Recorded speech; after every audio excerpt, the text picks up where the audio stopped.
it! I've had it up to here! I'm really steamed. Carol, you can push me around just so far, then I gotta put my foot down. Roughly translated, I suppose that means, hi, honey, I'm home. No, it means I want to know why you invited that lovesick elevator operator over here for dinner tonight. Oh, I guess he mentioned it to you, huh? He mentioned it to everybody. For 31 floors, that's all he could talk about. I don't understand you, Carol. You know the kid has a crush on you. Why do you encourage him? I am not encouraging him, Roger. In fact, this dinner tonight should do just the opposite. Oh, I get it. You're going to serve him your meatloaf.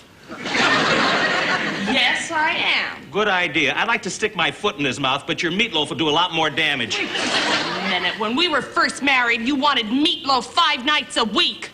When we were first married, there's a lot of things I wanted 5 nights a week. Well, that wasn't funny, Roger. You're telling me. Forget about the meatloaf. I just want to know what's your plan on how you're going to discourage Loverboy. It's really very simple. Well, then why don't you tell me? I plan to discourage him by showing him how much we love each other. That's ridiculous. He's no fool. He'll see right through us. Oh. Let me put that another way. Oh, never mind. I know what you mean. It's just that I think if we show him how much we really mean to one another, he'll get over this silly schoolboy crush he has on me. You really think so? I know so, Roger. I know men. I almost married one. Oh, there he is. Now, All right, come on. let's try it. Okay. One of these? Yeah, okay. Come in. Okay. I'm sorry, I thought the door was locked. I can't find my key. Oh, sorry, wrong apartment. Hey, it's you guys. What's going on? Hey, what's going on? I'm kissing my wife. Anything wrong with that? No, it's great. When'd you teach him, Carol? Chrissy, would you do me a favor? Why don't you figure out a way to make your sister an only child? I'd rather make her a widow. There he is. Come on, let's give it one of these. Okay. Come in.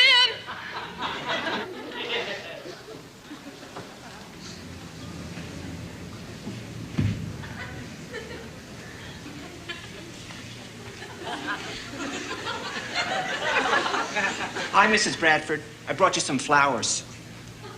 I'll put them in the vase for you. Gee, the table looks terrific. It was real nice of you to invite me to dinner.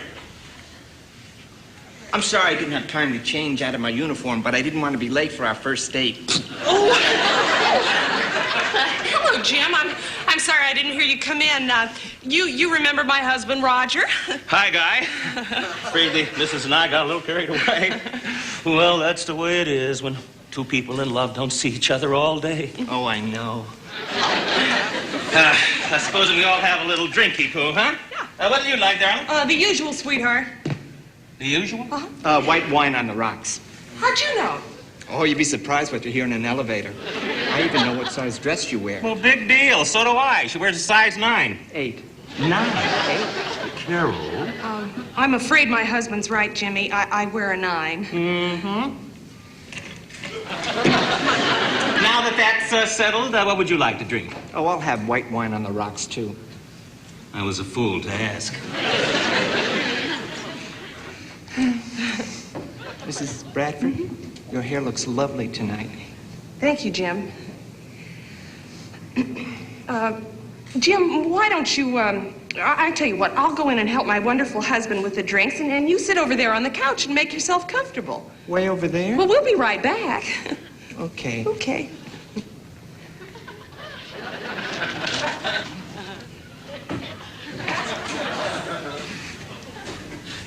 I don't think my idea is working out too well. Wave to him, Roger. Be nice. Wave. Hello. All right, no more Mr. Nice Guy. Get out the meatloaf. Here we are. Here are our drinks. You, Jim? Thank you. Here, darling. Thank you. I'd like to propose a toast to the most wonderful husband in this whole wide world. And to the 12 happiest years of my life being married to you, darling. You know, this is wonderful. Yes. Is this imported or domestic? That does it! Carol, go talk to your sister. Me and Loverboy have a few things to straighten out. Roger. Move! Now, you and I are going to have a little man-to-man talk. What about? Our wife. Oh, great. First of all, you might as well admit it. You have a crush on her, right? Oh, I don't have a crush on her. You don't? No, I'm way beyond the crush stage. I'm in love with her. But you can't be in love with her. She's my wife. Besides, she needs someone closer to her own age. See, even you realize it. We're not that far apart in age. Really? Gee, you see, I wanted to introduce you to my mother. She's a widow, and she has a big thing for men with receding hairlines.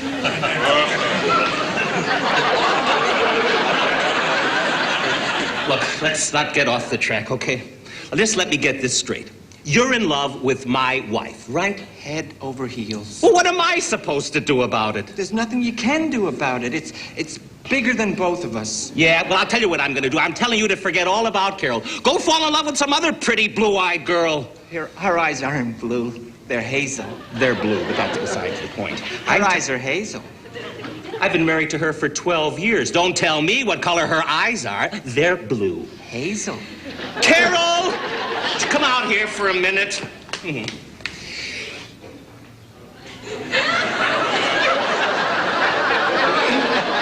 Now look, Jimbo, there's any number of girls you could fall in love with. Oh, what time is dinner? I'm starving. Look, and here's Chrissy. Look at this magnificent girl, this wonderful figure, great sense of humor, and she's single. Why don't you fall in love and marry her? Why drag me into this? Who else would marry a tall, skinny, funny-looking idiot with no ambition or brains in his head? My sister did.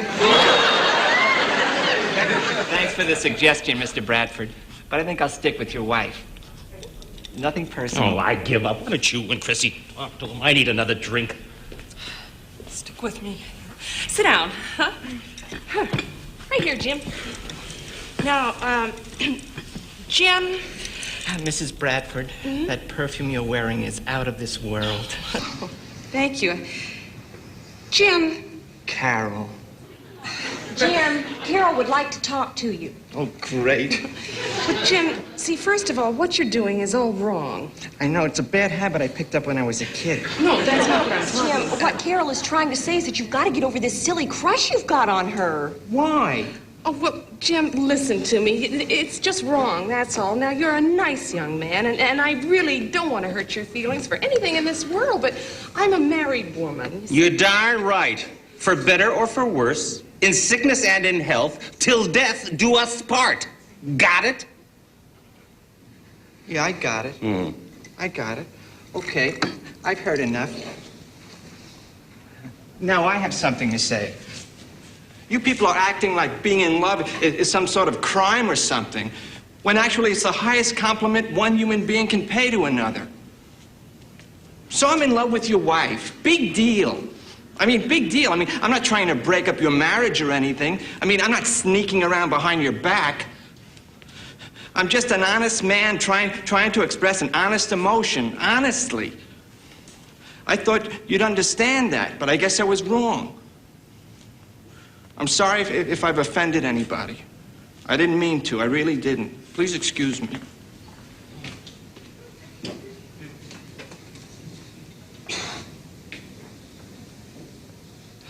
Well, nice going, Roger. I feel rotten. Another man is in love with my wife, and I feel rotten. I'm gonna go catch him. Jim? Oh, Jim, come in, please. I'm so sorry. Please say you'll stay for dinner. I'll stay. Oh, Thank good. you. Thank you very much. And then after dinner, we can go to a movie while they're doing the dishes. You know?